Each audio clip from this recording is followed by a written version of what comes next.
बीड शहरातील वाहतूक सुरळीत ठेवण्यासाठी बीडमध्ये अत्याधुनिक सिग्नल यंत्रणा बसवण्यात येत आहे। बीड शहरातील 4 प्रमुख चौकामध्ये ही सिग्नल यंत्रणा बसवण्याचं काम अगदी 15 दिवसापूर्वी सुरू झालं। 50 लाखाहून अधिक खर्च करून ही सिग्नल यंत्रणा बीड शहरामध्ये उभारण्यात येते।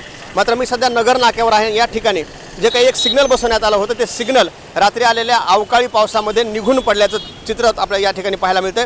ही तीच जागा आहे ज्या ठिकाणी डिव्हायडरच्या मध्ये जी काळी माती टाकण्यात आलेली आहे। याच काळ्या मातीमध्ये हे सिग्नल या ठिकाणी बसवण्यात आलं होतं आणि रात्री जो काही अवकाळी पाऊस झाला, जे काही हवेचा वेग होता, त्यामुळे या सिग्नलला या ठिकाणी जे उभा करण्यात आलं होतं ते सिग्नल या ठिकाणी कोसळल्याचं चित्र पाहायला मिळतं।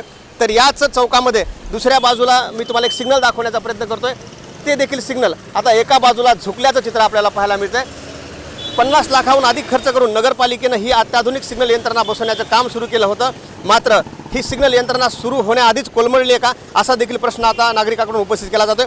तर दुसऱ्या बाजूला रात्री जे काही सिग्नल पडले आहे मी तुम्हाला दाखवण्याचा प्रयत्न करतो। हेच ते सिग्नल आहे जे एका डिव्हायडरच्या मध्ये काळ्या मातीमध्ये फिट करण्यात आलं होतं। मात्र हे सुरू होण्याआधीच आता हे जमीनदोस्त झाल्याचं चित्र पाहायला मिळतंय। नगरपालिका प्रशासनाकडून हे सिग्नल आता एका रस्त्याच्या कडेला ठेवण्यात आलं आहे। 50 लाखाहून अधिक खर्च ही सिग्नल यंत्रणा उभा करण्यासाठी करण्यात आलेला आहे। ही यंत्रणेचं काम अजून बसवण्याचं काम सुरू आहे, मात्र ही सिग्नल यंत्रणा अद्याप सुरू झालेली नाही।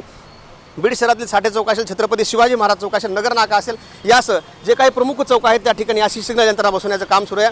मात्र पहिल्यांदाच जो काही अवकाळी पाऊस आला त्यामध्ये ही सिग्नल यंत्रणा तुटून कोलमडल्याचं पाहायला मिळते। त्यामुळे लाखो रुपयांचा खर्च करून ही सिग्नल यंत्रणा उभा करण्यात येत असली तरी दुसरीकडे मात्र हे सुरू होण्याआधीच कोलमडल्याचं पाहायला मिळतं आहे। कारण मुकुंद मी आप्पासाहेब मोहरकर, लोकाशा टीव्ही, बीड।